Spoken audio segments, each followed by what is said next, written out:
Hello, my dear friends. Welcome back to my YouTube channel Chemistry Solution with Dr. रश्मि गौड़। आज की इस video में हम सॉल्व करने वाले हैं आरपीएससी द्वारा कंडक्ट केमिस्ट्री का स्कूल लेक्चर का 2013 का क्वेश्चन पेपर।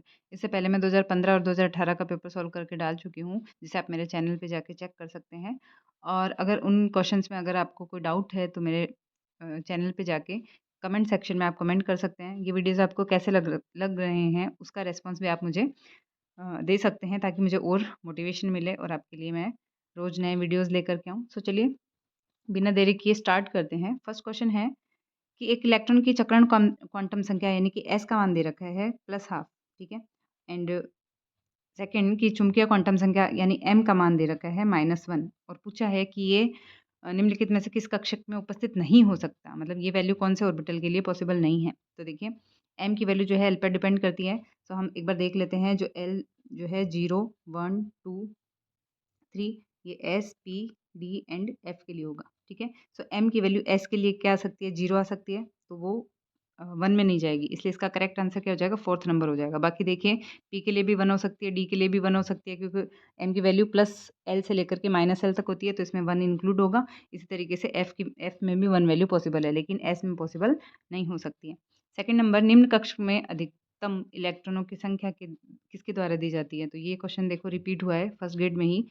अधिकतम इलेक्ट्रॉन 2n स्क्वायर के द्वारा दी जाती है, और नंबर ऑफ अगर ऑर्बिटल पूछते तो हम n स्क्वायर कर देते हैं।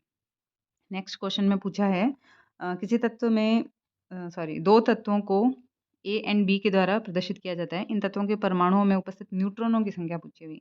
तो आप सभी को पता है कि नीचे जो है वो दे रखा है यहाँ पर। यहाँ ये जो वैल्यू दी रहती है ये होती है इनके एटॉमिक नंबर की, जिसे हम कहते हैं नंबर ऑफ प्रोटॉन्स, और जो ये मास नंबर है वो प्रोटॉन प्लस न्यूट्रॉन होता है, ठीक है। यहाँ पर अपन नंबर ऑफ न्यूट्रॉन निकालने के लिए क्या करेंगे, मास नंबर में से और एटॉमिक नंबर को माइनस कर देंगे, ठीक है। यहाँ पर ये आ जाएगा 20, एंड ये जो जब आप माइनस करोगे तो ये आ जाएगा 5 एंड इधर आ जाएगा 4। देन फिर अगर आप इसका रेशियो निकालोगे तो आप इसे 5 से कैंसिल आउट कर सकते हैं और ये आ जाएगा 9। तो third number option is the correct answer. Question में पूछा है निम्न में से कौन से तत्व का विन्यास N-1D10NS2 नहीं है। तो देखिए डी ब्लॉक में सबसे लास्ट में आता है जिंक, और उसके नीचे कैडमियम, और फिर आता है Hg। तो इन सभी का इलेक्ट्रॉन कॉन्फ़िगरेशन क्या होता है, D10 होता है, ठीक है, D10। और इससे जस्ट पहले क्या होता है, कॉपर, Ag एंड Au, जिसमें क्या होता है D10 तो होता है, बट लेकिन S में क्या होता है 1 ही इलेक्ट्रॉन प्रेजेंट रहता है, इसलिए यहाँ पर इन तीनों का तो क्या होगा D10, लेकिन Au का 4s NS2 की बजाय NS1 हो जाता है। करेक्ट आंसर सेकंड नंबर हो जाएगा। नेक्स्ट क्वेश्चन में पूछा है इलेक्ट्रॉन एफिनिटी का सीक्वेंस। आपको पता है एक्सेप्शन होता है FCl BRI में, जो सेकंड नंबर शेल होता है उसकी इलेक्ट्रॉन एफिनिटी फर्स्ट नंबर से ज़्यादा हो जाती है, ठीक है। वैसे तो ऊपर से नीचे हम जब जाते हैं तो नंबर ऑफ शेल की वजह से साइज इंक्रीज होता है, इसलिए इलेक्ट्रॉन एफिनिटी क्या होती है, कम होती है। लेकिन फ्लोरीन की इलेक्ट्रॉन एफिनिटी क्लोरीन से ज़्यादा हो जाती है। क्लोरीन की इलेक्ट्रॉन एफिनिटी फ्लोरीन से ज़्यादा हो जाती है, बिकॉज ऑफ फ्लोरीन में इलेक्ट्रॉन इलेक्ट्रॉन रिपल्शन होता है, क्योंकि number of shell first number second number shell है, इसलिए इसकी वजह से मैक्सिमम इलेक्ट्रॉन 8 ही आ पाते हैं। यहाँ पर रिपल्शन रहेगा, क्लोरीन की इलेक्ट्रॉन एफिनिटी ज़्यादा। Second number option is the correct answer. Next question में पूछा है कि आपको कंपाउंड दे रखे हैं और पूछा है कौन सी समानताएं इनमें प्रदर्शित हो रही है। तो देखिए ये है कोऑर्डिनेशन कंपाउंड्स, जिसमें कि एटम्स तो सेम रखे हैं यहाँ पर, और अंदर के जो लिगेंड्स हैं उनको इंटर कन्वर्ट कर दिया है। तो ये जो समावयवता है ये कहलाती है उपसहसंयोजक समावयवता। Second number is the correct answer. Next question में पूछा है निम्नलिखित में से कौन सा प्रतिचुंबकीय आयन है। डायमैग्नेटिक पूछा है, तो डायमैग्नेटिक यानी कि जिनमें अनपेड इलेक्ट्रॉन क्या होते हैं, 0 होते हैं। तो इन सब में देखिए क्रोमियम, वेनेडियम एंड कॉपर +2, इन सभी में अनपेड इलेक्ट्रॉन प्रेजेंट रहेंगे। लेकिन टाइटेनियम +4 में क्या होगा भाई, D0 और S4S0 इलेक्ट्रॉन कॉन्फ़िगरेशन हो जाता है, जिसकी वजह से डायमैग्नेटिक नेचर शो करता है। नेक्स्ट क्वेश्चन में पूछा है द करेक्ट IUPAC नोमेनक्लेचर। तो क्या हो जाएगा, पोटेशियम, क्योंकि जो बाहर आयन काउंटर आयन होता है उसका अपन नंबर नहीं लिखते हैं, पोटेशियम। और टेट्रा टेट्रा हो जाएगा इसमें, क्योंकि 4 है, और हाइड्रोक्साइड आयन है तो नाम हो जाएगा पोटेशियम टेट्रा हाइड्रोक्साइड जिंकेट, ठीक है, क्योंकि प्लस पहले वाला प्लस आ गया, सो इस कोऑर्डिनेशन स्पेयर पर नेगेटिव चार्ज है, सो 8 लगेगा लास्ट में। So fourth number option is the correct answer. Oxidation state की बात करेंगे तो पोटेशियम की +2 आ जाएगी, इसके हम x मानेंगे। हाइड्रोक्साइड की 1 है, so -4, so x is equal to आ जाएगा प्लस का 2। So fourth number is the correct answer. अगले क्वेश्चन में पूछा है निम्न में से कौन सा तत्व विभिन्न ऑक्सीकरण अवस्थाएं प्रदर्शित नहीं करता है। तो स्कैंडियम जो है वो वेरिएबल ऑक्सीडेशन स्टेट शो नहीं करता है, स्कैंडियम खाली +3 ऑक्सीडेशन स्टेट ही शो करता है। नेक्स्ट क्वेश्चन में देखो पूछा है संक्रमण तत्वों के क्रम से दूसरी, तीसरी और पहली श्रेणी में उपस्थित तत्वों का समूह कौन सा है। तो सबसे पहले अपन सेकंड नंबर सीरीज की बात करेंगे, यानी कि 4D सीरीज। तो 4D सीरीज में देखो पैलेडियम भी 4D सीरीज में आता है, Ag भी 4D सीरीज में है, इट्रियम भी 4D में है, Mn फर्स्ट में आ जाता है, तो ये ऑप्शन नहीं होगा। और अब हम इनकी बात करें तो अगर प्लेटिनम थर्ड सीरीज में आता है, तीसरे में है, लेकिन इट्रियम फिर से सेकंड में आ जाता है, कॉपर फर्स्ट में आ जाता है, इसलिए ये भी नहीं होगा। तो थर्ड नंबर जो ऑप्शन है वो करेक्ट हो जाएगा। देखो इट्रियम सेकंड में आता है, टंगस्टन थर्ड में आता है और स्कैंडियम फर्स्ट में। सो option number third is the correct answer.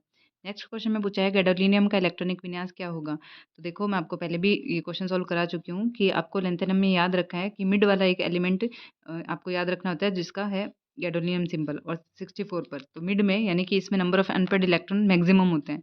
तो देखिए 4f7, 5d1 एंड 6s2, यानी कि इसमें 4f में 7 अनपेड इलेक्ट्रॉन है, डी में 1 होता ही है। सो इसका सेकंड नंबर ऑप्शन से करेक्ट हो जाएगा। इसी तरीके से एक्टिनोइड सीरीज में आपको क्यूरियम याद रखना है, सीएम जो है वो मिड में आता है।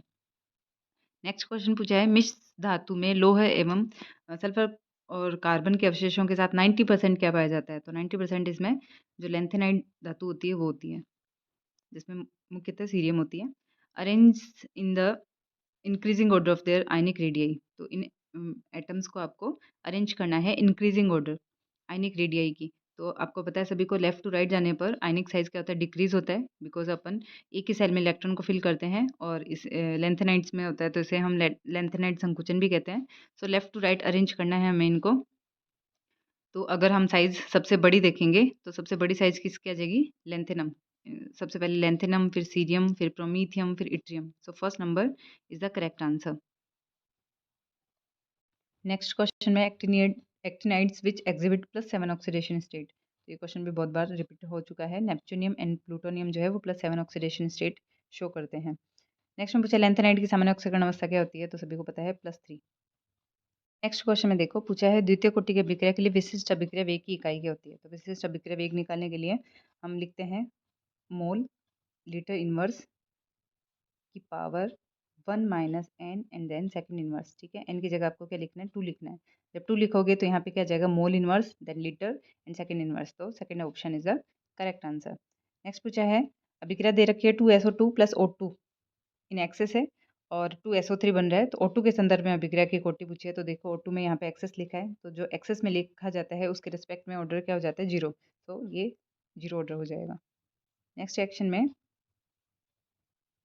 नेक्स्ट क्वेश्चन में फर्स्ट ऑर्डर काइनेटिक्स के लिए वेग नियतांक यानी के की वैल्यू दे रखी है और हाफ लाइफ पूछी है। तो फॉर्मूला क्या हो जाता है, T half is equal to 0.693 upon के की वैल्यू आपको यहाँ पे दे रखी है 5.5 इंटू 10⁻14। ठीक है, और जब ये ऊपर चला जाएगा 10⁻14 प्लस में आ जाएगा, और जब आप इसको कट करोगे तो ये आंसर आएगा आपका 1.26 into 10⁻13। First number option is the correct answer.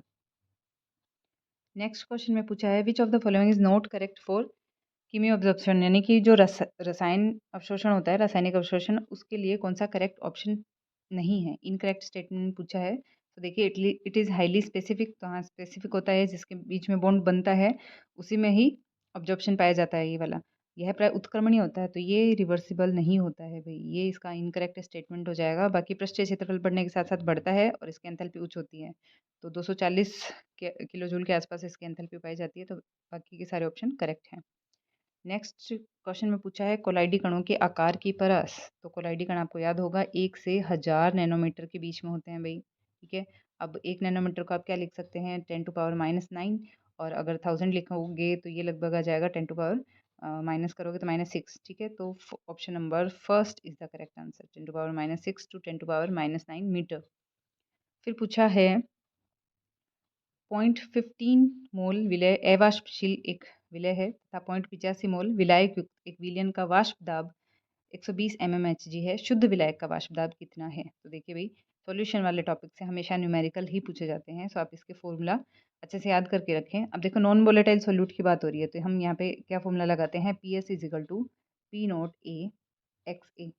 आपको सभी को पता होगा इस फॉर्मूले के बारे में। तो यहाँ पर ये सॉल्यूशन का वाष्प दाब है, ये शुद्ध विलायक का वाष्प दाब है, और ये शुद्ध विलायक की और मोल भिन्न है। ठीक है, हम अब फॉर्मूला में वैल्यू पुट करते हैं। PS हमें कितना दे रखा है? 120। ठीक है, PA यानी शुद्ध विलायक का वाष्प दाब, ये हमें ज्ञात करना है। P0A हमें ज्ञात करना है, और XA तो मोल भिन्न निकालेंगे। तो मोल भिन्न निकालने के लिए देखो, नंबर ऑफ Na क्या, XA कैसे लिखते हैं अपन? Na upon Na plus NB, ऐसे तो लिखेंगे। ठीक है, अब Na यानी कि हम विलायक को मान रहे हैं Na, तो विलायक के लिए देखो कितना दे रखा था? 0.85 मोल दे रखा था, तो क्या लिखेंगे?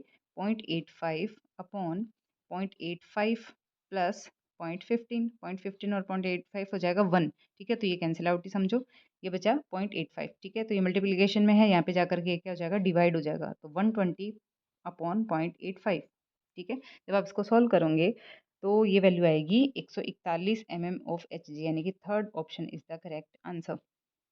नेक्स्ट क्वेश्चन में पूछा है कि ये अधोलिखित में से कौन सा जलीय विलयन उच्चतम क्वथनांक दर्शाता है पूर्ण आयनीकृत होने पर? ठीक है, तो अब आप किसकी बात कर रहे हो? Boiling point, highest boiling point पूछा है ये आपसे। तो हाईएस्ट जो बॉइलिंग पॉइंट किसका होगा? जिसमें अणुओं की संख्या सबसे ज़्यादा होगी, नंबर ऑफ आइंस जिसमें सबसे ज़्यादा होंगे, उसमें हम बॉइलिंग पॉइंट भी सबसे ज़्यादा बढ़ेगा। ठीक है, तो यहाँ पर आप इन सबको चेक करोगे जब, तो इनमें मॉलिक्यूल डिसोसिएशन के बाद में सबसे ज़्यादा फर्स्ट नंबर में नंबर ऑफ आइंस सबसे ज़्यादा होंगे, सो उसमें ही हाईएस्ट बॉइलिंग पॉइंट होगा। ठीक है, अगर इनका नंबर ऑफ आयन सेम रहते हैं तब हम फिर आगे इनकी कंसंट्रेशन पे जाते हैं। ठीक है, अभी ये क्वेश्चन आयन से सोल्व हो जाएगा। नेक्स्ट क्वेश्चन में, which of the following is not correct for ideal solution? देखिए, आइडल सॉल्यूशन के लिए पूछा है, तो हम क्या कहते हैं भाई आइडल सॉल्यूशन में? कि डेल्टा एच मिक्सिंग क्या होनी चाहिए? 0 होनी चाहिए। डेल्टा वी भी क्या होना चाहिए? 0 होना चाहिए। ये सभी कहते हैं। देखो, फर्स्ट ऑप्शन है the solution obeys Raoult's law over the entire range of concentration. तो हाँ, सभी कंसंट्रेशन पर ये राउल्ट के नियम को फॉलो करता है, तो ये सही है। ठीक है, ये तो सही है। हमें क्या बताना है? इनकरेक्ट बताना है। The enthalpy change delta H mixing of the pure component to form the solution is 0, ये भी सही है।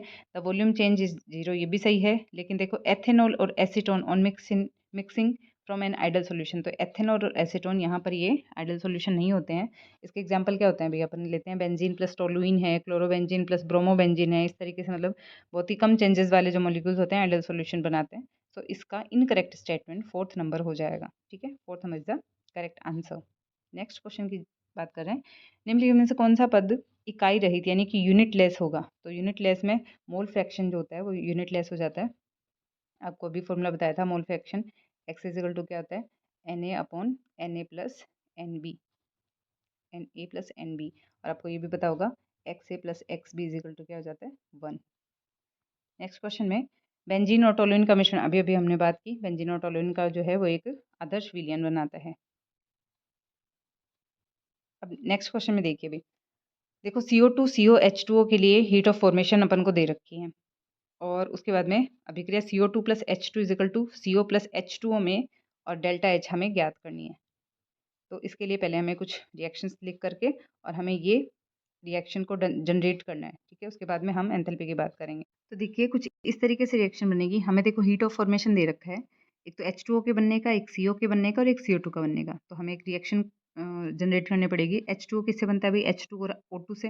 जब हम इसको सोल्व करके लिखेंगे, बैलेंस करके लिखेंगे, तो लिखेंगे H2 plus half O2 is equal to H2O। ठीक है, और CO के बनने की रिएक्शन क्या होगी? C plus half O2 is equal to CO, balance है रिएक्शन। और इसी तरीके से CO2 की बात हम करेंगे, तो carbon plus O2 is equal to CO2। ठीक है, तो ये तीनों की जो है वो हीट ऑफ फॉर्मेशन की रिएक्शन होगी, कैसे ये बन रहे हैं। ठीक है, अब देखिए, हमें रिएक्शन क्या चाहिए? हमें चाहिए H2 plus CO2 is equal to CO plus H2 plus H2O। ठीक है, ये रिएक्शन हमें चाहिए। इस रिएक्शन के लिए हमें बताना है कि कितनी हीट ऑफ एनर्जी चेंज होगी। तो अगर हम फर्स्ट एंड सेकंड रिएक्शन को जोड़ दें और इसमें से थर्ड वाली माइनस कर दें, तो क्या हमें ये वाली रिएक्शन मिल जाएगी? तो देखिए, चले चेक करते हैं। फर्स्ट और सेकंड रिएक्शन को जोड़ने से ये हमें मिल जाएगा हाफ O2 और हाफ O2 क्या हो जाएंगे? 1 O2। और जब 1 O2 हो जाएँगे तो थर्ड वाले को माइनस करेंगे तो ये इससे कैंसल आउट हो गया, तो O2 का लफड़ा सारा खत्म, ठीक है। उसके बाद में देखो H2 को जोड़ रहे हैं और हम कार्बन को जोड़ रहे हैं, कार्बन माइनस हो रहा है तो कार्बन से कार्बन भी कट, तो इधर क्या बचा, सिर्फ H2 बचा। ओके, और फिर देखिए इन दोनों को जब हम जोड़ रहे हैं तो H2 और CO, जो कि यहाँ पे H2 और CO इधर आ गए, और इसे हम माइनस कर रहे हैं, तो माइनस कर रहे हैं तो इसको हम इस साइड में लिख करके प्लस के फॉर्म में लिख सकते हैं, तो ओवरऑल हमें हमारी ये रिएक्शन मिल जाती है। तो हमें क्या करना है, यानी कि H2O और CO की वैल्यू को जोड़ करके और CO2 की वैल्यू को माइनस करना है। तो जब आप ये सारा काम करेंगे तो हमारा आंसर आएगा 40 plus 40.39। So option number second is the correct answer. Next reaction में पूछा है, किसी अभिक्रिया के लिए बॉम्ब कैलोरीमीटर में मापी गई ऊष्मा की मात्रा क्या होती है। तो ऊष्मा जो है डेल्टा ई को ये कैलकुलेट करता है बॉम्ब कैलोरीमीटर के थ्रू। तो option third is the correct answer. Next section में पूछा है, if process is spontaneous then. तो स्पॉन्टेनियस प्रोसेस यानी स्वतः प्रवर्तित रिएक्शन के लिए आपको पता है कि गिब्स ऊर्जा परिवर्तन हमेशा नेगेटिव आता है, नेगेटिव ऋणात्मक आना चाहिए। तो delta G should be less than 0। Third option is the correct answer. Next पूछा है, the volume of a gas is reduce to half from its original volume the specific heat. यानी कि हमने वॉल्यूम को और हाफ कर दिया, ठीक है, रिड्यूस करके हमने उसको हाफ कर दिया, तो स्पेसिफिक हीट में क्या चेंजेस आएंगे। तो भाई स्पेसिफिक जो हीट है वो doesn't depend on the volume of the gas. So यहाँ पर ये फर्स्ट ऑप्शन करेक्ट हो जाएगा, रिमेन कांस्टेंट, यानी कि जो हीट कांस्टेंट होता है वो वॉल्यूम पर डिपेंड नहीं करती है। नेक्स्ट क्वेश्चन में पूछा है, एक पदार्थ की ऊर्ध्वपातन यानी कि सब्लिमेशन एंथैल्पी पूछी है। सो सब्लिमेशन आपको पता है कि हम सॉलिड से सीधा किस में कन्वर्ट कर लेते हैं, गैस में। तो दो प्रोसेस होंगे, यहाँ से लिक्विड और फिर गैस बनेगा। तो सॉलिड से लिक्विड लिक्विड के लिए हमें इसे गलाना पड़ेगा, और यानी कि हम मेल्टिंग पॉइंट की बात करेंगे, और लिक्विड से और गैस में जब हम कन्वर्ट करेंगे तो हम वेपराइजेशन की बात करेंगे। सो ऑप्शन नंबर सेकंड देखिए करेक्ट हो जाएगा, यानी कि इसकी heat of fusion and heat of vaporisation. Second number option is the correct answer. Next question में पूछा, number of isomeric monochloroalkenes of C5H12। इसके मोनोक्लोरो अपन को बताने हैं कितने आइसोमेरिक फॉर्म्स बनेंगे। तो सबसे पहले हमें लिखने पड़ेंगे इसके फॉर्म, यानी कितने प्रकार से हम इसको रीअरेंज कर सकते हैं। तो देखिए फर्स्ट हम लिख सकते हैं एक बिल्कुल स्ट्रेट स्ट्रक्चर 1 2 3 4 एंड 5, ठीक है। सबसे पहले हम इसी के ही मोनोक्लोरो बना लेते हैं। तो अगर हम इस वाले कार्बन से एक Cl जोड़ दें तो ये फर्स्ट कंपाउंड बन गया, ठीक है। और इसी तरीके से फिर हम इससे एक जोड़ दें, यानी कि इसको हटा करके इसे हमने हटा दिया, और फिर सेकंड वाले पे जोड़ दिया तो ये सेकंड एक ऑप्शन और बन गया। और इसी तरीके से अगर हम थर्ड वाले पर ये जोड़ दें तो ये बन गया एक और, ठीक है। तो इससे सिंपल सीरीज से हमें 3 मोनोक्लोरो व्युत्पन्न मिल चुके हैं। अब हम बात करते हैं आगे वाले की। आगे हम इसको कुछ इस तरीके से भी अरेंज कर सकते हैं, ऐसा, ठीक है। सो अब यहाँ से एक हम Cl यहाँ से जोड़ करके बना सकते हैं, एक Cl को हम यहाँ से जोड़ करके बना सकते हैं, ठीक है। और एक हम यहाँ से भी जोड़ सकते हैं, ठीक है। और एक हम यहाँ यहाँ से भी जोड़ा जा सकता है, यहाँ से जोड़ सकते हैं। अच्छा, यहाँ पे और यहाँ पे जोड़ा हुआ तो सेम हो जाएगा। और बाकी तो इससे हम बना सकते हैं टोटल 3। पहले वाले में हमने 4 बना लिया और इससे हम बन सकते हैं टोटल 3, क्योंकि यहाँ से CH3 और CH3 ये तो सेम हो गया, तो यहाँ 3 और बन गए। तो 4 और 3 7 बना चुके हैं हम अभी तक।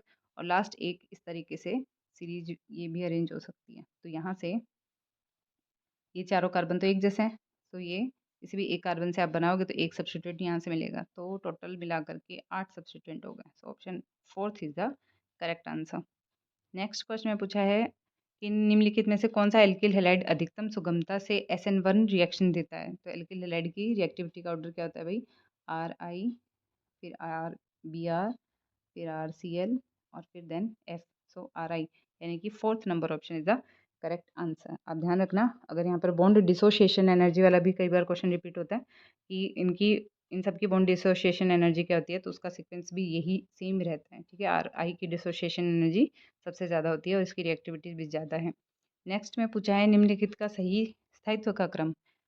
तो स्थायित्व एल्कीन है सभी की सभी, और जो मोर सब्स्टिट्यूटेड एल्कीन होती है वो ज़्यादा स्टेबल होती है। सो अगर हम इन सब में देखें तो 2 ब्यूटीन मोर सब्स्टिट्यूटेड होगी 1 ब्यूटीन की बजाय। और उसमें भी देखो 2 ऑप्शन दे रखे हैं, ट्रांस एंड सिस वाला। So trans 2 butene is more stable than cis 2 butene. So option number third is the correct answer, trans 2 pentene, sorry, then cis 2 pentene and then 1 pentene. Next question में पूछा है कि एक carboxylic अम्ल के sodium लवण के वैद्युत अपघटन पर एनोड पर एसीटेट मुक्त मूलक बनता है। ये है कोल्बी इलेक्ट्रोलाइसिस मेथड। हमें बता रहा है ये कि एनोड पर एसीटेट मुक्त मूलक बन रहा है। इस अभिक्रिया में बनने वाले हाइड्रोकार्बन होगा। तो हाइड्रोकार्बन कैसे बनता है भाई? CO2 इसमें से निकल जाती है फिर, और CH3 फ्री रेडिकल और CH3 फ्री रेडिकल आपस में जुड़ जाते हैं। तो ये क्या बनेगा भाई? एथेन। तो option number second is the correct answer. Next पूछा है the IUPAC name of allyl chloride. Allyl chloride क्या होता है? CH2 double bond CH and then CH2 and then Cl। ये होता है एलाइलिक बॉन्ड, है ना। तो एलाइल क्लोराइड में अगर हम नोमेनक्लेचर करें तो 1 2 एंड 3, तो नाम क्या हो जाएगा? 3 chloro 1 propyne propene, sorry 3 chloro 1 propene. ठीक है, तो option number third is the correct answer, 3 chloro 1 propene. Next question में RS नोमेनक्लेचर पूछा है।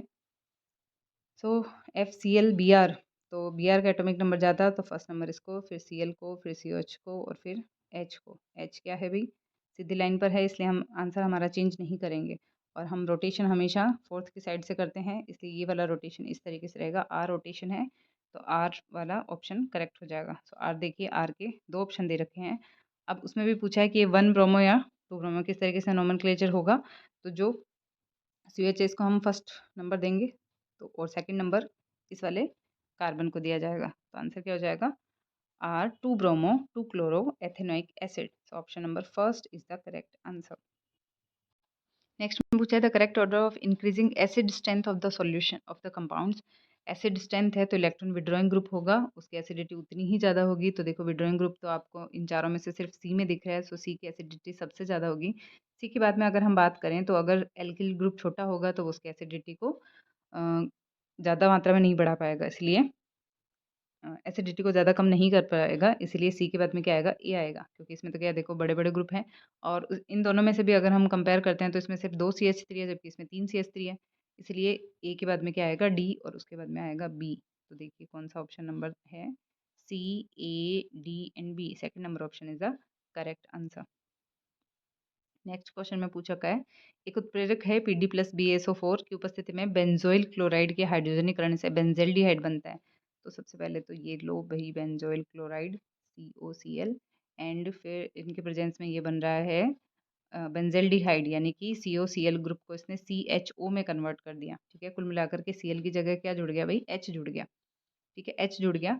सो ये पूछा है कि ये अभिक्रिया क्या कहलाती है? तो PDBSO4, तो ये रिएक्शन कहलाती है Rosenmund. First number option is the correct answer.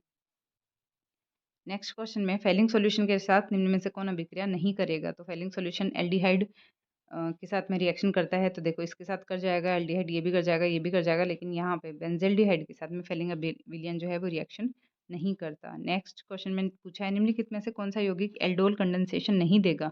तो एल्डोल कंडेंसेशन के लिए अल्फा हाइड्रोजन का होना जरूरी है, चाहे कीटोन हो चाहे एल्डिहाइड हो, सभी रिएक्शन दे देते हैं।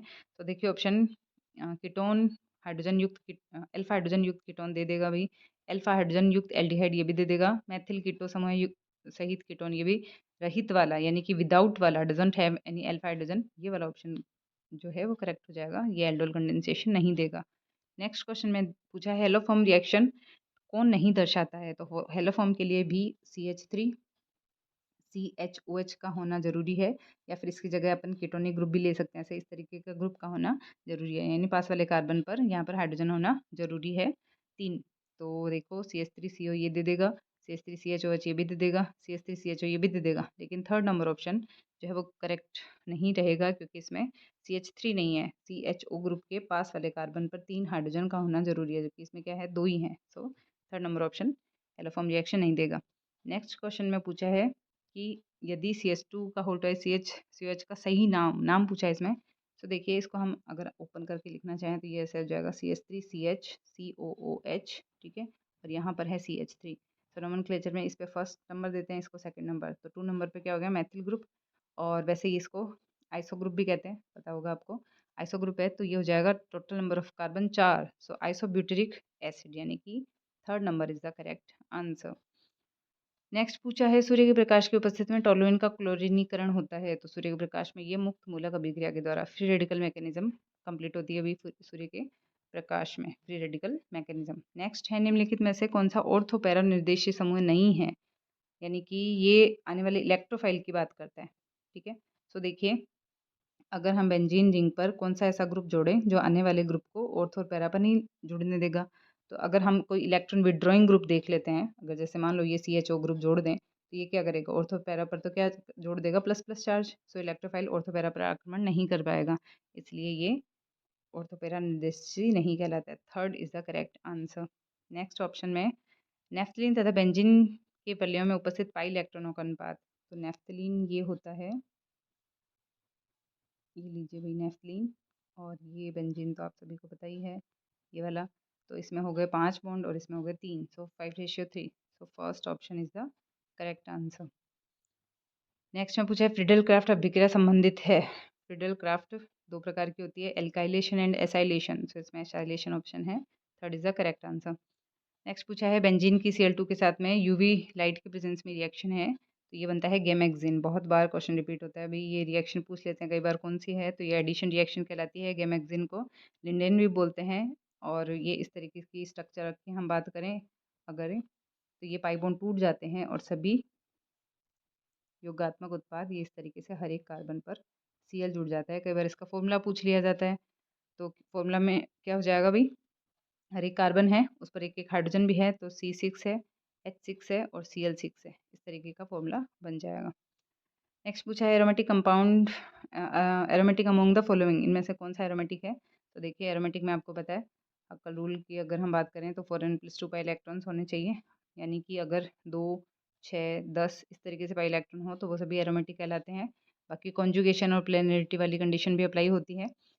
सो इनमें ये देखिए आप, अगर हम इलेक्ट्रॉन काउंट करते हैं तो 2 2 4 2 6, और यहाँ पे भी 2 2 4 2 6, और ये 2 और 2 प्लस 4 यानी कि 10 हो गए। तो 6 और 10 यानी कि दोनों ही क्या है, एरोमेटिक कंपाउंड है। So second option is the correct answer.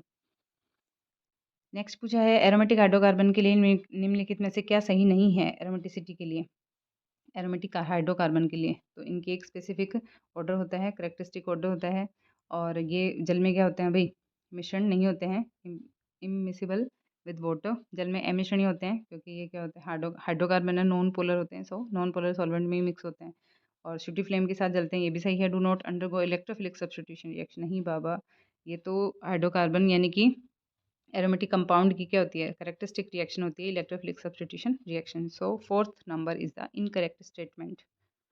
Next पूछा है विटामिन जो रक्त के थक्के जमने को नियंत्रित करता है, तो विटामिन के जो है इसका करेक्ट आंसर हो जाएगा। विटामिन के आपको पता है अनार में, सेब में, चुकंदर में, इन सभी चीज़ों में पाया जाता है। निम्न अधोलिखित में से कौन सा पिरिमिडीन क्षारक नहीं है। तो पिरिमिडीन थायमिन एंड साइटोसिन होता है, और थायमिन के स्थान पर अगर यूरेसिल RNA में पाया जाता है, और यानी कि A और G तो क्या होते हैं, प्यूरिन होते हैं। तो इनमें से ऑप्शन नंबर फोर्थ यानी कि ग्वानिन जो है वो इसका करेक्ट आंसर हो जाएगा, पिरिडिन नहीं होता, ग्वानिन। नेक्स्ट में पूछा है ग्लूकोज नाइट्रिक अम्ल के साथ ऑक्सीकरण पर क्या बनाता है। तो देखो भाई बहुत बार रिपीट होता है, नाइट्रिक अम्ल जो है स्ट्रॉन्ग ऑक्सीडाइजिंग एजेंट है। सो इसके दोनों जो अल्कोहल और एल्डिहाइड ग्रुप है, दोनों को ही ऑक्सीडाइज करके और एसिड में कन्वर्ट कर देता है। सो ये बनता है सैकरिक एसिड, और कई बार इसकी जगह क्या पूछ लिया जाता है, Br2 के साथ में ये रिएक्शन, यानी कि ऑक्सीकरण पर क्या बनाता है, तो Br2 के साथ ये ग्लूकोनिक एसिड बनाता है। तो आप याद रखिएगा, ये क्वेश्चन बहुत बार रिपीट होता है। नेक्स्ट क्वेश्चन में पूछा है एंजाइम्स के लिए क्या सही नहीं है, इनमें से क्या सही नहीं है। तो देखो enzymes are very specific for a particular reaction, हाँ भाई सही है, स्पेसिफिक होता है। और फिर पूछा है कि this are required only in small quantity, हाँ भाई बहुत ही सूक्ष्म मात्रा में इसकी आवश्यकता होती है। तीसरा पूछा है they increase the magnitude of activation energy, तो नहीं भाई ये गलत हो जाएगा। एक्चुअल में एंजाइम करता क्या है, एंजाइम जो है वो रिएक्शन की रेट को बढ़ा देता है, क्योंकि ये उसकी सक्रियण ऊर्जा को क्या कर देता है, कम कर देता है। तो एंजाइम की उपस्थिति में सक्रियण ऊर्जा कुछ इस तरीके से आती है। ठीक है, सो ऑप्शन थर्ड इसका इनकरेक्ट स्टेटमेंट है, यानी कि करेक्ट आंसर हो जाएगा। और बाकी ये almost all the enzymes are globular protein, तो सभी ऑलमोस्ट जो सभी एंजाइम्स होते हैं वो ग्लोबुलर प्रोटीन होते हैं। नेक्स्ट क्वेश्चन में पूछा है इंसुलिन कौन से प्रोटीन का एग्जाम्पल है। तो इंसुलिन जो होता है वो ग्लोबुलर प्रोटीन का एग्जाम्पल होता है। ठीक है, बाकी जैसे हम नाखून में जो प्रोटीन होते हैं, या बालों में जो बालों में जो प्रोटीन्स होते हैं वो सभी फाइबर्स प्रोटीन के एग्जाम्पल हो जाते हैं। बाकी जो मिल्क का एग्जाम्पल कैसीन होता है मिल्क में, ये ग्लोबुलर प्रोटीन के एग्जाम्पल्स हो जाते हैं। लेकिन इंसुलिन बार बार पूछा जाता है, इंसुलिन जो है वो ग्लोबुलर प्रोटीन का एग्जाम्पल है। नेक्स्ट में निम्नलिखित में से आवश्यक अमीनो अम्ल है एसेंशियल, तो एसेंशियल अमीनो एसिड्स है 10 होते हैं। तो इनमें से कौन सा है, तो वेलिन जो है वो एसेंशियल एलिमेंट्स में आता है। इसकी ट्रिक्स के थ्रू आप इसको याद कर सकते हैं क्योंकि ये क्वेश्चन भी बार बार रिपीट होता है। फिर पूछा है the enolic form of acetone has, तो एसीटोन पहले तो हम एसीटोन बना लेते हैं, ये CO और ये CH3, तो ये तो इसकी कीटो फॉर्म है। अगर हम इसकी इनोलिक फॉर्म बनाएं तो ये कुछ इस तरीके से बनेगी।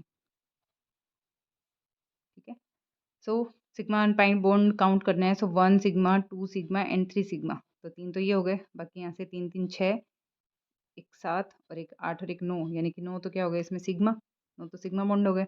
और पाई बॉन्ड तो आपको दिख ही रहा है, एक ही पाई बॉन्ड है। और अगर हम ऑक्सीजन की बात करें तो ऑक्सीजन पर 2 लोन पेयर हैं। तो यहाँ पर option number first is the correct answer.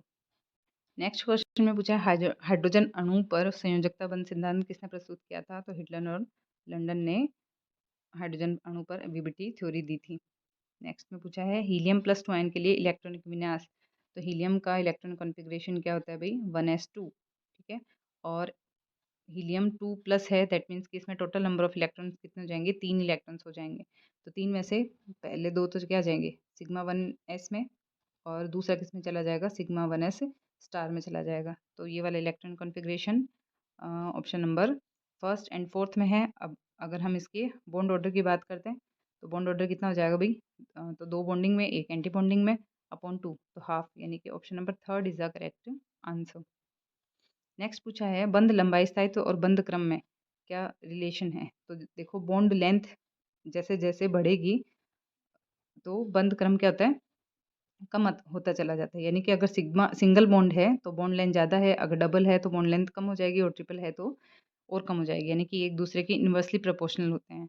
और स्टेबिलिटी की बात करें तो थर्ड बॉन्ड की स्टेबिलिटी सबसे ज़्यादा होती है। तो यानी कि इसके हिसाब से option number second is the correct answer. ठीक है, सेकंड ऑप्शन इसका करेक्ट आंसर हो जाएगा। अगले क्वेश्चन में हैमिल्टोनियन ऑपरेटर की वैल्यू पूछी है। तो हैमिल्टोनियन ऑपरेटर एच कैप लिखते हैं अपन, इसकी वैल्यू क्या हो जाती है भाई, माइनस एच कट का स्क्वायर अपॉन 2m। ठीक है, डेल नेबुला स्क्वायर और प्लस v। ठीक है, और एच कट की जगह आप क्या लिख सकते हैं, एच अपॉन 2 पाई। जब आप यहाँ वैल्यू पुट करेंगे तो इसकी बजाय आप इस तरीके से भी फॉर्मूला आ जाएगा। अगर ये ऐसा पूछा जाता एच का square upon 8 pi square M, तो भी वो करेक्ट हो जाता। ठीक है, तो option number fourth is the correct answer. Next question में, अगले क्वेश्चन में पूछा है FeCO5 और CO2CO8 में परमाणुओं का प्रभावी परमाणु क्रमांक क्रमशः क्या होगा। तो देखो भी निकालते हैं, चलिए। आयरन के टोटल नंबर ऑफ इलेक्ट्रॉन होते हैं 26। ठीक है, और टोटल नंबर ऑफ लिगेंड्स कितने हैं 5, कोबाल्ट के हैं इसलिए ये गिने जाएंगे 10। तो इसका तो कितना आ गया 36। अब हम दूसरे कंपाउंड की बात कर रहे हैं कोबाल्ट वाले की। तो कोबाल्ट के आउटरमोस्ट शेल में कितने, आउटरमोस्ट सॉरी कोबाल्ट में टोटल नंबर ऑफ इलेक्ट्रॉन कितने 27। कोबाल्ट के नंबर ऑफ एटम्स 2 है, सो 27 प्लस 27। और उसके बाद में नंबर ऑफ कोबाल्ट, ये जो कार्बोनिल लिगेंड्स हैं ये 8 है, इसलिए 16 जोड़े जोड़े जाएंगे। और उसके अलावा मेटल मेटल बॉन्ड के 2 इलेक्ट्रॉन, तो जब आप इसको टोटल करेंगे सारा तो ये आएगा 72। ठीक है, और हम पर्टिकुलर एक कंपाउंड की बात करेंगे तो अपॉन अपॉन 2 कर देंगे क्योंकि नंबर ऑफ मेटल्स कितने हैं 2, इसलिए ये भी आ जाएगा 36। सो option number third is the correct answer. Next में पूछा है कि इस संकुल की ज्यामिति और इसमें CO का संकरण क्या है। तो ज्यामिति तो देखो आपको दिख रहा है, कोऑर्डिनेशन नंबर 8 है, सो अष्टफल की ही होगी, चाहे हाइब्रिडाइजेशन D2sp3 हो चाहे sp3d2 हो। कैसी होगी ज्यामिति, ऑक्टाहेड्रल होगी। ठीक है, और अगर हम अब हाइब्रिडाइजेशन की बात करें तो CN क्या होता है भाई, एक स्ट्रॉन्ग लिगेंड है। स्ट्रॉन्ग लिगेंड होगा तो वो क्या करेगा, इनर कॉम्प्लेक्स का फॉर्मेशन करेगा, इनर ऑर्बिटल कॉम्प्लेक्स। सो यहाँ पर D2sp3 is the correct answer. First option इसका करेक्ट आंसर हो जाएगा। कोबाल्ट की ऑक्सीडेशन स्टेट यहाँ पर +3 आएगी। नेक्स्ट क्वेश्चन में पूछा है निम्नलिखित में से कौन सा बाइडेंटेड लिगेंड है। तो बाइडेंटेड में देखिए यहाँ पर ऑक्सिलेटो आयन दे रखा है। ऑक्सिलेटो आयन कुछ इस तरीके से होता है, तो इसमें जिसमें दाता परमाणुओं की संख्या 2 होती है उसे द्वितंतुक लिगेंड कहते हैं। सो option number first is the correct answer. अगले क्वेश्चन में पूछा है the CF SCO of octahedral and tetrahedral complex is related as। सो इसमें option number fourth is the correct answer. Fourth correct होगा। आपको पता होगा कि सबसे ज़्यादा मतलब वैसे तो क्यूबिक की सबसे ज़्यादा होती है, फिर टेट्राहेड्रल की, और फिर सॉरी ऑक्टाहेड्रल की, और उसके बाद में होता है टेट्राहेड्रल की। तो जब टेट्राहेड्रल को की एनर्जी आप कैलकुलेट करोगे तो ऑक्टाहेड्रल को आप 4/9 से मल्टीप्लाई करोगे तभी तो वो कम आएगा। इस तरीके से आप याद रख सकते हो उसे। सो ऑप्शन फोर्थ इसका करेक्ट आंसर है। नेक्स्ट क्वेश्चन में दे रखा है, यदि कोई संकुल श्वेत रंग के नीले रंग मतलब श्वेत प्रकाश के नीले रंग को अवशोषित करता है तो उसका कॉम्प्लीमेंट्री कलर यानी कि जो एमिट करेगा वो कलर कौन सा होगा। तो देखो इसके लिए अपन को एक कलर व्हील याद करना होता है। तो उस कलर व्हील में आपने विबिग्योर पढ़ रखा होगा, ठीक है, विबिग्योर। उसमें से आपको विबिग्योर ऐसे पढ़ा है आपने, ठीक है। अब यहाँ पे पर्टिकुलर आपको लिखना है, यहाँ पे वी लिखा है, इसमें से आई आपको क्रॉस करना है, आई नहीं लिखना है। फिर आपको बी, फिर जी, फिर वाई, फिर ओ और फिर आर, ठीक है। तो ये एक दूसरे के कॉम्प्लीमेंट्री कलर करते हैं। अगर वो कोई वॉयलेट कलर को ऑब्जर्व कर रहा है तो वो येलो दिखेगा, ब्लू को ऑब्जर्व कर रहा है तो ऑरेंज दिखेगा, रेड को ऑब्जर्व कर रहा है तो ग्रीन दिखेगा, इस तरीके से। अब ये पूछा है हमें कि भी ब्लू कलर को ऑब्जर्व ऑब्जर्व किया है तो कौन सा कलर दिखेगा, ऑरेंज कलर। सो नारंगी यानी कि orange is the correct answer. Next question में पूछा है कि लेंथेनाइड संकुचन के कारण क्या होता है भाई। तो लेफ्ट टू राइट आयनिक त्रिज्या क्या होती है, घटती है। लेंथेनाइड संकुचन की वजह से भी लेंथेनम से लेकर ल्यूटेशियम तक आयनिक त्रिज्या क्या होती है, decrease. So option number fourth is the correct answer. Next पूछा है, निम्नलिखित में से कौन सा आयन अनुचुंबकीय नहीं है, कौन सा इनमें से पैरामैग्नेटिक नहीं है। सो इनमें नंबर ऑफ अनपेयर्ड इलेक्ट्रॉन्स की हम बात कर रहे हैं। तो अगर सभी में पेयर्ड तो लुटेशियम में देखिए, लुटेशियम का इलेक्ट्रॉनिक कॉन्फ़िगरेशन क्या हो जाएगा, 4f14, ठीक है।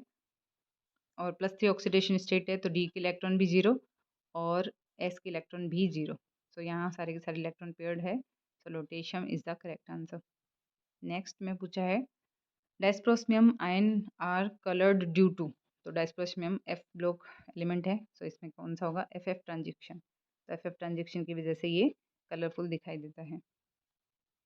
नेक्स्ट क्वेश्चन में पूछा है, the outer electronic configuration actinium ion has. Thorium दे रखा है अभी, थोरियम है ना।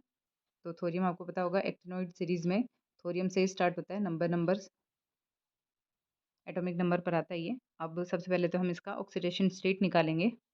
सो यहाँ पे थोरियम का ऑक्सीडेशन स्टेट यहाँ पे 2 + x - 6, सो x = +4। तो थोरियम +4 ऑक्सीडेशन स्टेट में, तो अभी हमने पहले भी ये क्वेश्चन सॉल्व किया था जिसमें पैरामैग्नेटिक कौन सा है ये पूछा हुआ था।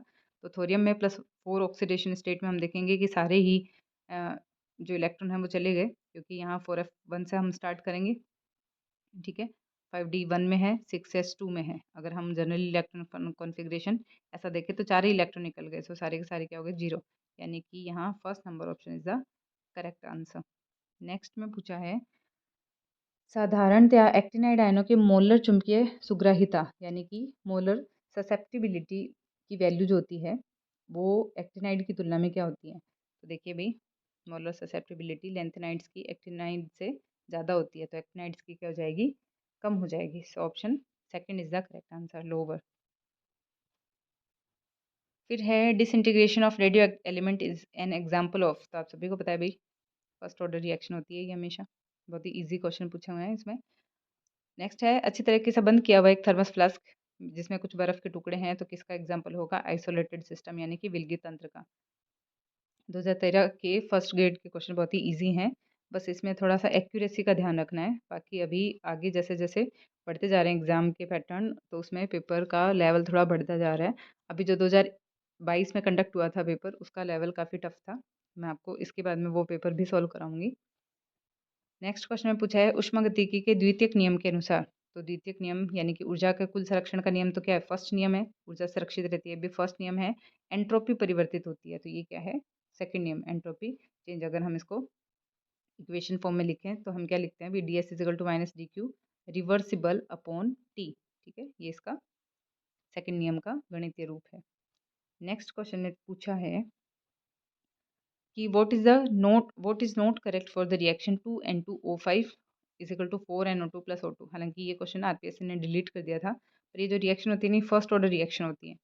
सो फर्स्ट ऑर्डर रिएक्शन है, so rate of reaction is proportional to N2O5, ये आंसर इसका करेक्ट होना था, बट ये आरपीएससी ने क्वेश्चन डिलीट मान लिया।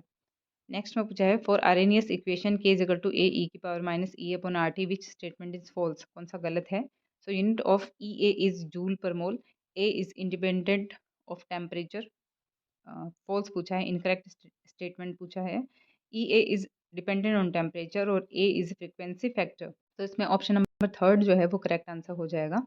जो ई ए एक्टिवेशन एनर्जी है वो टेम्परेचर पर डिपेंड नहीं करती है, हालांकि नंबर ऑफ मॉलिक्यूल्स डिपेंड कर जाते हैं कि टेम्परेचर बढ़ाएंगे तो नंबर ऑफ मॉलिक्यूल्स है जो कि यहाँ तक पहुँच पाते हैं उनकी संख्या बढ़ जाती है, लेकिन एक्टिवेशन एनर्जी पर टेम्परेचर का कोई इफेक्ट नहीं पड़ता है। So third is the correct answer.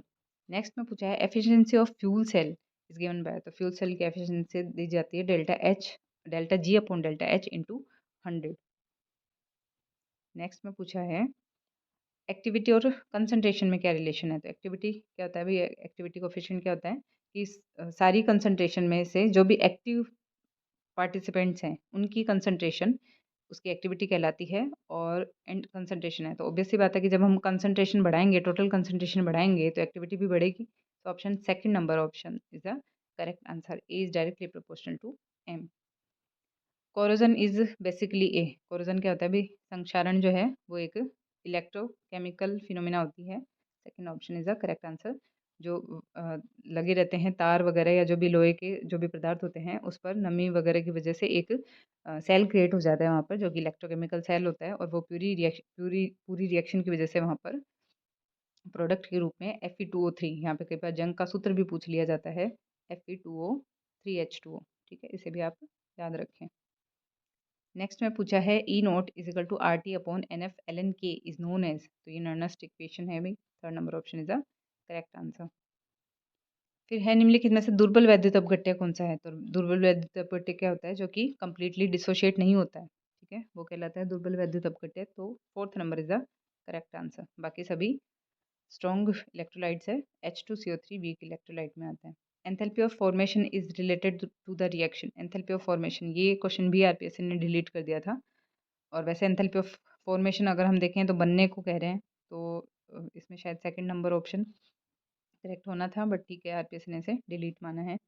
Next question में निम्नलिखित पदार्थों में किसकी मानक संभवन एंथैल्पी का मान शून्य है, ऐसे क्वेश्चन भी बहुत बार रिपीट होते हैं, तो मैंने आपको बताया कि जो नेचुरली अकरिंग जो कंपाउंड्स होते हैं, मॉलिक्यूल्स होते हैं, उनकी मानक संभवन यानी कि स्टैंडर्ड हीट ऑफ जो एंथैल्पी होती है वो क्या होती है, जीरो होती है। तो यहाँ पर H2 गैस की जो हीट ऑफ एंथैल्पी होगी वो जीरो होगी। नेक्स्ट में साधारणतः एक स्वतः प्रक्रम के लिए एंट्रोपी परिवर्तन क्या होता है, तो आपको ध्यान रखना है जो स्पॉन्टेनियस प्रोसेस होता है उसके लिए डेल्टा जी तो हमेशा क्या आती है, नेगेटिव आनी चाहिए, और डेल्टा एस जो होती है वो हमेशा इसकी क्या आती है, पॉजिटिव, यानी कि स्पॉन्टेनियस प्रोसेस में एंट्रोपी हमेशा बढ़ती है। तो यहाँ पर option number first is the correct answer, धनात्मक।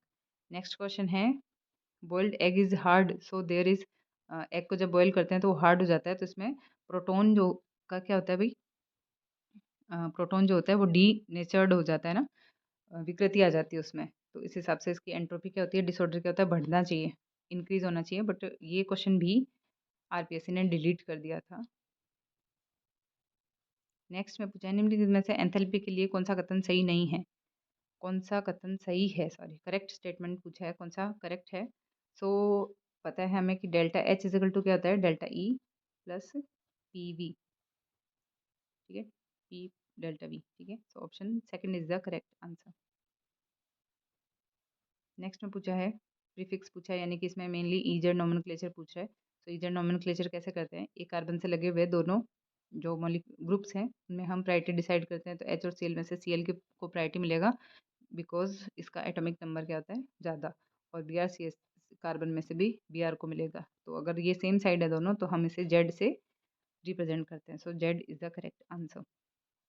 नेक्स्ट में पूछा है 1,2 डाइमिथाइल साइक्लोहेक्सेन द्वारा निरूपित स्थायी सहरूपियों यानी कि स्टेबल जो कन्फर्मर्स है उनका नंबर पूछा है, तो देखिए भाई हम सिंपली अगर हम इसको बनाते हैं तो ये 1,2 की हम बात करें ऐसे 1,2 डाइमिथाइल 1,2 डाई मिथाइल इस तरीके से। अब देखो स्टेबल कन्फर्मेशन हम बनाते हैं इसका चेयर फॉर्म में, इस तरीके से हम चेयर फॉर्म की बात कर रहे हैं।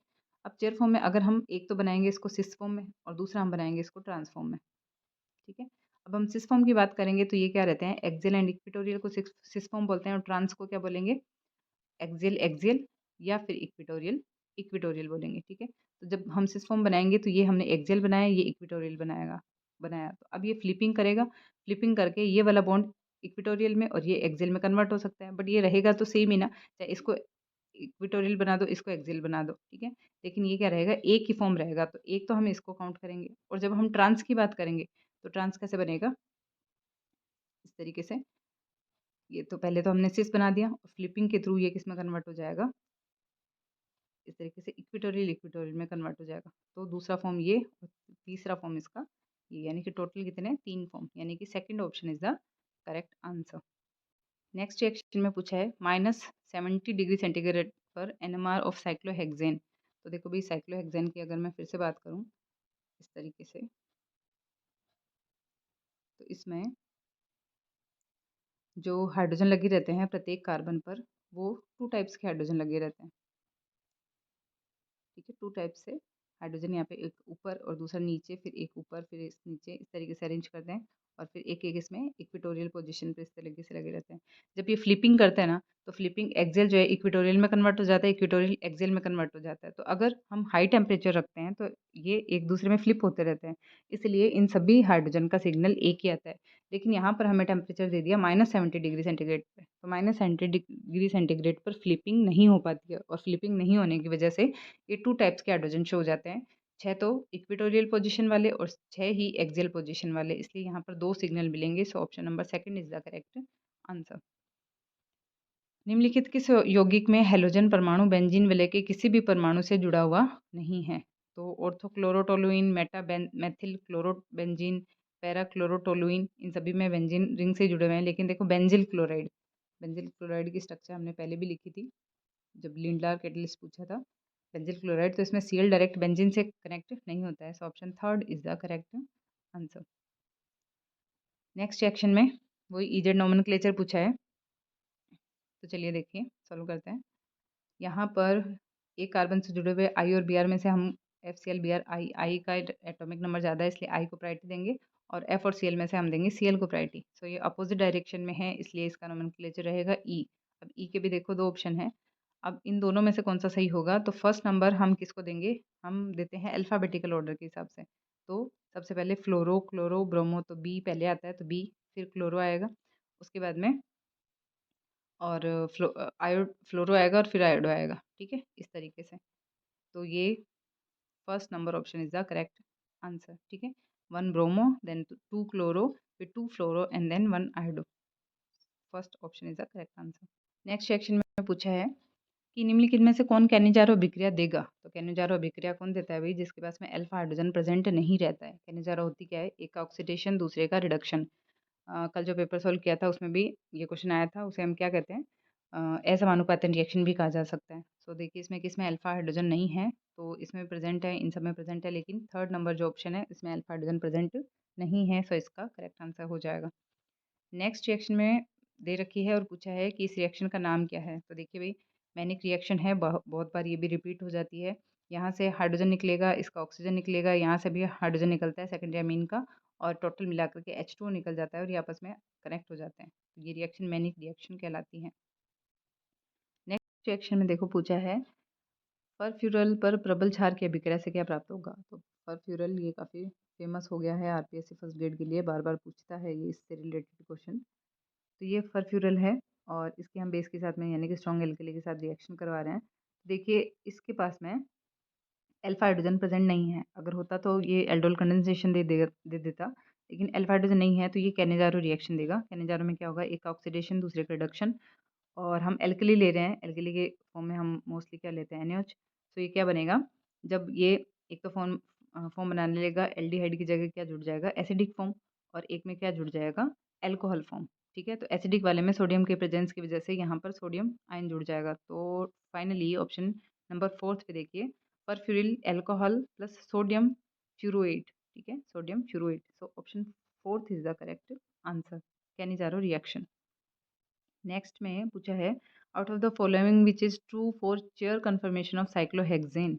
तो साइक्लोहेक्सेन, फिर से क्वेश्चन रिपीट हो रहा है। हम बना लेते हैं एक बार इसकी चेयर फॉर्म। ये चेयर फॉर्म है, ठीक है। अगर हम इसके हाइड्रोजन्स की बात करते हैं ना, तो यहाँ पर देखिए एक हाइड्रोजन ऊपर, दूसरा फिर नीचे, फिर तीसरा ऊपर, फिर चौथा नीचे, फिर पांचवा ऊपर और छठा नीचे। इस तरीके से इसके एक्सियल हाइड्रोजन अरेंज किए जाते हैं।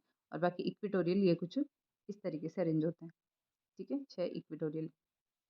अब ये पूछ रहा है, it is the most stable conformation of cyclohexane. बिल्कुल सही बात है। सेकंड पूछा है, C2 C3 C5 C6 hydrogen atoms are eclipsed. तो यहाँ पर इक्लिप्स्ड फॉर्म नहीं होते हैं, क्योंकि देखो सारे के सारे स्टैगर्ड फॉर्म में, आपको दिख रहा होगा इस तरीके से अरेंजमेंट है इनकी। तो ये सारे के सारे क्या है, स्टैगर्ड फॉर्म में है। और कोई सा भी कार्बन की अरेंजमेंट क्या होती है, स्टैगर्ड। और स्टैगर्ड क्या होता है, सबसे स्टेबल फॉर्म है। इसी वजह से चेयर फॉर्म क्या होती है, स्टेबल। तो ये सेकंड ऑप्शन जो है वो इसका इनकरेक्ट स्टेटमेंट है। क्या पूछा है, ट्रू स्टेटमेंट पूछा है, तो फर्स्ट करेक्ट था। थर्ड पूछा है, flagpole hydrogen atoms are very close to each other. नहीं भाई, फ्लैगपोल हाइड्रोजन तो किस में होता है, बोट फॉर्म में एक दूसरे के पास होते हैं। इस तरीके से 1 and 4 वाले कार्बन होते हैं, वो फ्लैगपोल हाइड्रोजन कहलाते हैं। तो थर्ड नंबर ऑप्शन भी सही नहीं है।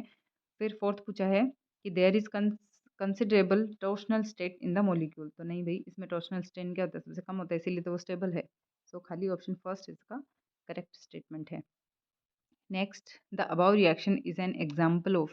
तो देखिए भाई, पर्किन रिएक्शन है, बहुत बार ये भी पूछ ली जाती है। आपको यहाँ पर जो सोडियम एसीटेट है ना, वो देखते ही पर्किन का आइडिया हो जाना चाहिए। तो फिर से यहाँ पे देखो, फर्फ्यूरल ही दे रखा है और एनहाइड्राइड दे रखा है। एनहाइड्राइड और सोडियम एसीटेट की प्रेजेंस में क्या होता है अभी, अल्फा बीटा अनसैचुरेटेड एसिड का फॉर्मेशन होता है, Perkin reaction. Option number third is the correct answer.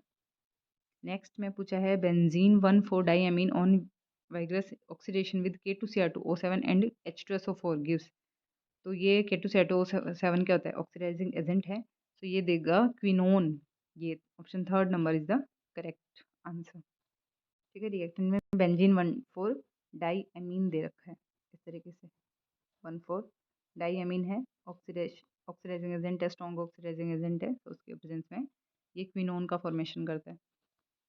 Next question में दे रखा है, निम्नलिखित में से किसके द्वारा 1 एमिनो एंथ्राक्विनोन का डायजोटाइजेशन किया जा सकता है। सो किसका किया जा सकता है। सो पहले हम अपन स्ट्रक्चर बना लेते हैं। ये दे रखा है हमें 1 एमिनो एंथ्राक्विनोन। तो ये कुछ ऐसी स्ट्रक्चर बनेगी, 1 एमिनो। तो यहाँ पर आ जाएगा NH2 ग्रुप। अभी पूछ रहा है कि इसका डाइजोटाइजेशन करवाना है। तो भाई पता ही है, इसमें तो इतना कंपाउंड बनाने की नीड ही नहीं थी। डाइजोटाइजेशन रिएक्शन पूछी है, तो ये किसके प्रेजेंस में करते हैं भाई, HNO2 प्लस H2SO4 है। और HNO2 को हम NaNO2 प्लस HCl की रिएक्शन के थ्रू बनाते हैं। Option fourth number is the correct answer. Next में, किसी भी एजो रंजक का रंग निम्नलिखित में से किसकी उपस्थिति से होता है। तो भाई एजो रंजक का जो रंग है, तो एक तो एजो समूह होना ही चाहिए, और एजो समूह के साथ साथ उसमें एक ऐसा साथ में ग्रुप भी होना चाहिए, जिसकी वजह से एजो समूह अपना रंग प्रदर्शित कर सके। तो option second number option is the correct answer. Next में पूछा है, बेंजीन डाइजीनियम लवण की बाल-सीमान रिएक्शन क्या होती है। देखिए, ये होती है बाल-सीमान रिएक्शन। जो एनिलीन है वो HBF4 और HNO2 के प्रेजेंस में रिएक्शन करता है, और ये डाइजेनियम सॉल्ट का फॉर्मेशन करता है। यहाँ पे BF4 इसके साथ में है, N2 प्लस के साथ में। और जब हम इसको हीट देते हैं, तो ये यहाँ से फ्लोरीन जो है वो N2 की जगह हट करके ये बन जाता है, ठीक है। अब ये पूछा है कि किस टाइप की रिएक्शन है। तो ये रिएक्शन जो होती है ना, यहाँ से ये हट करके फ्लोरीन का जुड़ना, तो ये SN1 रिएक्शन होती है, यानी कि न्यूक्लियोफिलिक सब्स्टिट्यूशन रिएक्शन है, फर्स्ट ऑर्डर। तो option number first is the correct answer, nucleophilic substitution reaction. Next reaction में पूछा है, नाइट्रोबेंजीन को जिंक प्लस NaOH के साथ अपचयित करने पर। तो ये क्वेश्चन उसमें भी रिपीट हुआ था, बस इसमें यहाँ पर मैंने आपको पहले भी बताया था कि ये रिएजेंट बदल देते हैं, तो उसका सीक्वेंस है वो पूरा हमें याद करना होता है। जिंक प्लस NaOH के साथ में ये बनता है हाइड्रेजो बेंजीन, ठीक है। नाइट्रोबेंजीन से ये क्या बनेगा भाई, हाइड्रोजो बेंजीन का फॉर्मेशन करता है, NH और फिर यहाँ से NH और यहाँ से एक और बेंजीन, इस तरीके से हाइड्रोजो बेंजीन। नेक्स्ट रिएक्शन में पूछा है, पॉलीटेट्राफ्लोरीन इथाइलिन जाना जाता है, तो टेफ्लॉन के नाम से जाना जाता है, पॉलीटेट्राफ्लोरोइथाइलिन, ठीक है। ये कुछ इस तरीके से बनता है, टेट्राफ्लोरोइथाइलिन, ये स्ट्रक्चर होती है। और इसी के पॉलीमराइजेशन से टेफ्लॉन का फॉर्मेशन होता है। नेक्स्ट पूछा है, पैरासीटामोल इज। तो पैरासीटामोल सभी को पता है भी, बुखार में काम में ली जाती है। तो ये ज्वरोधिया है, एंटीपायरेटिक होती है। फर्स्ट नंबर ऑप्शन करेक्ट है हो जाएगा। नेक्स्ट में पूछा है सिप्रोफ्लेक्सोसिन, यानी एंटीबायोटिक है। ये तो सभी को पता है, आजकल हर घरों में दवाइयाँ खाई जाती है, तो ये कि एंटीबायोटिक है। Third number option is the correct answer. Which of the following is not correctly matched, कौन सा करेक्टली मेज नहीं है? तो देखो नियोप्रीन है, आइसोप्रीन का बहुलक होता है, ये आइसोप्रीन की स्ट्रक्चर सही है। पीवीसी पॉलीविनाइल क्लोराइड है, इसका बहुलक दे रखा है। Nylon double six, nylon double double six किसका बहुलक होता है भाई? हेक्सामेथिलीन डाइअमीन और साथ में एडिपिक एसिड। तो एडिपिक एसिड में COOH और इसका NH का H निकल जाएगा, सो ये ऑक्सीजन यहाँ पर एक्स्ट्रा दे दिया भाई, तो ये थोड़ा सा गलत हो जाएगा। तो ऑप्शन थर्ड जो इनकरेक्ट है, PMMA यानी कि पॉलीमिथाइल मैथ एक्रिलेट है, तो इसका ये स्ट्रक्चर भी बिल्कुल करेक्ट है। So third number option is the correct answer हो जाएगा। इसमें ऑक्सीजन की वजह से ये स्ट्रक्चर गलत हो जाती है। नेक्स्ट पूछा polystyrene is an example of, polystyrene किसका बहुलक है? तो अच्छा थर्मोप्लास्टिक और पूछा है, तो ये पॉलीस्टाइरीन थर्मोप्लास्टिक होता है। क्या होता है भाई थर्मोप्लास्टिक? जिसकी स्ट्रक्चर को हम गर्म करके बार बार चेंज कर सकते हैं, थर्मोप्लास्टिक कहलाता है। और अगर जिसको एक बार करने पर जिसकी स्ट्रक्चर फिक्स हो जाती है, हम बार बार उसको चेंज नहीं कर सकते, उसे हम थर्मोसेटिंग कहते हैं। तो पॉलीस्टाइरीन थर्मोप्लास्टिक बहुलक होता है। नेक्स्ट है न्यूनतम ताप जो कि 0 डिग्री परम ताप कहलाता है को प्राप्त करना असंभव है, ये हमें कौन बताता है? ऊष्मागतिकी का थर्ड नियम कि परम शून्य ताप पर एक एब्सोल्यूट जो क्रिस्टल है उसकी एंट्रोपी कितनी होती है? 0 होती है, लेकिन ऐसा कुछ संभव नहीं है। तो ये सभी थर्ड लो, लेकिन ये क्वेश्चन आरपीएससी ने क्या कर दिया था? डिलीट कर दिया था अभी। नेक्स्ट पूछा है समान चिन्ह के साथ परमाणु कक्षक की 2 तरंगों के संयोजन से परिणाम स्वरूप क्या होता है? तो इसे हम क्या कहते हैं? रेनफोर्समेंट कहते हैं, यानी कि प्रबलन। Second option is the correct answer. ठीक है, व्यतिकरण और होता है ना, यानी कि एक तो क्या बनता है प्लस से ए और AB है ना, फर्स्ट एंड सेकंड अगर लिखें, और एक उसका माइनस यानी व्यतिकरण से बनता है, तो ऑप्शन इसमें सेकंड नंबर हो जाएगा सेम चिन्ह से। नेक्स्ट पूछा है आयोडीन का टिंचर है, टिंचर ऑफ आयोडीन, तो टिंचर ऑफ आयोडीन क्या होता है भाई? Alcoholic solution of I2 plus Na, option third is the correct answer. Next में which of the following polymer has phenyl group attach to the polymer structure, phenyl group किस में attach रहता है? So इसमें देखिए ऑप्शन नंबर थर्ड, देखो Buna N 1,3-ब्यूटाडाइन sodium के प्रेजेंस में स्टाइरिन, तो स्टाइरिन में क्या हो जाएगा भाई? फेनिल ग्रुप है। बाकी ब्यूना एन में 1,3-ब्यूटाडाइन है, यहाँ पे नाइट्राइल ग्रुप हो जाता है, और Na सोडियम हो जाएगा, इसमें नहीं है। नेचुरल रबर आइसोप्रीन का बहुलक है, आइसोप्रीन में भी फेनिल ग्रुप नहीं आता। ये हेक्सामेथिलीन डाइअमीन एंड एडिपिक एसिड है, तो इसमें फेनिल ग्रुप नहीं आता। सो option number first is sorry third is the correct answer, S for styrene. Next है कि औषध जो तनाव और चिंता के उपचार में काम में ली जाती है, तो प्रशांतक यानी tranquilliser, second option is the correct answer, tranquilliser. Next question में पूछ रखा है रिएक्शन दे रखी है और पूछा है the above reaction is known as, तो देखिए भाई रिएक्टेंट में यहाँ पर आपको CHO ग्रुप के साथ में कॉन्जुगेशन में डबल बॉन्ड दिख रहा होगा, और ये जो रिएजेंट है इसके साथ में रिएक्शन करके देखो इस डबल बॉन्ड पर ऐड हो गया है ना, इसका H निकला, H एक जगह और पूरा ग्रुप दूसरी जगह जाकर के अटैच हो गया, तो ये रिएक्शन जो है वो कहलाती है माइकल एडिशन, यानी कि third option is the correct answer, Michael addition. Next में पूछा है इसका डेल लैम्डा हमें कैलकुलेट करना है, तो भाई वुडवर्ड फिजर रूल है ये, और ये इनोन के लिए वुडवर्ड फिजर रूल है। तो देखिए भाई बेस वैल्यू लेंगे सबसे पहले तो हमें, तो 6 मेंबर रिंग है, इन प्लस ओल ओन है ना इनोन के लिए, तो बेस वैल्यू कितनी हो जाएगी इसके लिए? 215 इसकी बेस वैल्यू हो जाएगी। फिर देखो एक्सटेंशन है डबल बॉन्ड का 2 बार, इसलिए 30 + 30 यानी कि 60 हम ये वैल्यू ऐड करेंगे। और अगर हम देखते हैं मैथिल ग्रुप की, तो यहाँ पर ये अल्फा कार्बन, ये फिर बीटा, फिर gamma, delta and then other, तो देखो कितने पर जुड़ा हुआ है? 1 पर यहाँ पे, फिर उसके बाद में यहाँ पर, फिर यहाँ पर एंड देन यहाँ पर। तो एक बार तो बीटा पर है, तो बीटा के लिए कितना 12 ऐड होगा, और उसके साथ ही फिर 3 बार 18, तो 3 × 18 ऐड हो जाएगा। और उसके बाद में अगर हम एक्सोसाइक्लिक डबल बॉन्ड देखें, तो इस रिंग के बीच वाली रिंग में 2 एक्सोसाइक्लिक डबल बॉन्ड है, तो 10 मार्क उसके ऐड हो जाएंगे। तो इन सबको अगर आप जब ऐड करोगे तो ये आ जाएगा 351। So option number first is the correct answer. Next question में पूछा है Joule Thomson coefficient for ideal gas, तो फॉर आइडल गैस के लिए क्या हो जाता है? जूल थॉमसन कोफिशिएंट 0 हो जाता है। फिर पूछा है the correct statement regarding cycloaddition reaction, cycloaddition reaction के लिए कौन सा करेक्ट स्टेटमेंट है? तो देखो भाई, साइक्लो एडिशन रिएक्शन, हालांकि अगर हम बात करें इस तरीके से 4n+2 thermally and photochemically, so cycloaddition reaction में हम सुप्रा एंट्रा या एंट्रा सुप्रा सुप्रा लिख सकते हैं। यहाँ पे सुप्रा सुप्रा और एंट्रा एंट्रा, यहाँ पे हम फिर से सुप्रा सुप्रा एंड एंट्रा एंट्रा लिखते हैं, और यहाँ पर सुप्रा एंट्रा सुप्रा इस तरीके से लिखते हैं। ठीक है, अब हमें क्या चाहिए, साइक्लो एडिशन रिएक्शन करवानी है, तो अगर कोई छोटी रिंग होगी, एल्किन वगैरह जो रिंग होगी, उसमें क्या होगा, होमो और ल्यूमो का आपस में एडिशन होता है। So HOMO and LUMO of olefins would not able to achieve the orbitals of overlap, मतलब और ओवरलैप करने के लिए अगर हम ये एंटी फॉर्म में ले लेंगे तो वो एक दूसरे के एबल नहीं हो पाएंगे ओवरलैप करने के लिए। इसलिए ये, अगर हम 4n सिस्टम की बात करें तो फोटोकेमिकली अलाउड होगा, और अगर 4n+2 की बात करें तो ये थर्मली अलाउड होगा। सो इनमें option number fourth is the correct answer. 2+2 यानी 4n सिस्टम तो क्या होगा, फोटोकेमिकली, और 4+2 सिस्टम थर्मली अनुमति यानी कि अलाउड होंगे। Fourth number is the correct answer. Next देखो, पूछा है which of the following is correct for super heavy elements, इनमें से कोई सा भी ऑप्शन मैच नहीं हो रहा है, इसलिए आरपीएससी ने इस क्वेश्चन को डिलीट कर दिया था। अब एक बार इसको चेक कर सकते हैं। ठीक है, इनमें से कोई सा भी मैच नहीं हो रहा है। और वैसे अगर हम देखें अननील अननियम, तो ये किसकी बात कर रहा है भाई, 101 की अननील क्वाडियम, 104 की अननील बियम, 102 की, और अनिल इनियम यानी कि 109 की बात कर रहे हैं।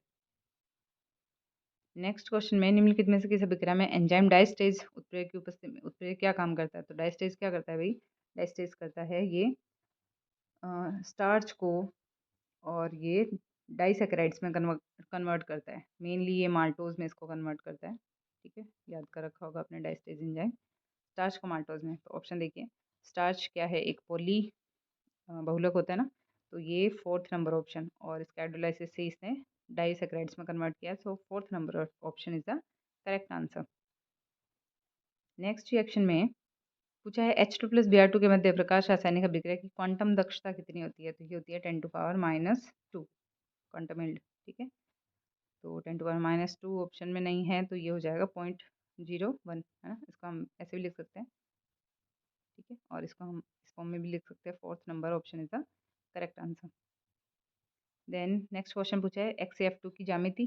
सो जिनोन के आउटर मोस्ट शेल में कितने इलेक्ट्रॉन, 8, 2 मोनोवेलेंट एटम अपॉन 2, तो ये हो जाएगा 5, और 5 से हाइब्रिडाइजेशन आ जाएगा sp3d, और sp3d से शेप कैसे हो जाती है, TBP शेप। ठीक है, so option number third is the correct answer. Next में पूछा है the above reaction is the example of, above reaction किसका एग्जांपल है? तो देखिए, यहाँ से ये रिंग सीधी सीधी सी यहाँ से डिटैच होकर के और यहाँ पे जुड़ गई है। तो हमें क्या करना है, हमें गिनना है, जहाँ से बॉन्ड टूटा है उसे हम नंबर देते हैं। जैसे यहाँ से और यहाँ से बॉन्ड टूटा है तो इसको 1 1 दे दिया, फिर आगे 2, देन 3, 4 एंड 5। ठीक है, 5 नंबर कार्बन जुड़ा है, और इसी तरीके से 1, देन 2, देन 3, 4 एंड 5। तो ये क्या हो गया, 5 5 sigmatropic rearrangement. So option number first is the correct answer. Next पूछा है कोल्ड हाउस का नियम किससे संबंधित है? तो कोल्ड हाउस का नियम आयनों के स्वतंत्र अभिगमन से संबंधित होता है, माइग्रेशन ऑफ आयन।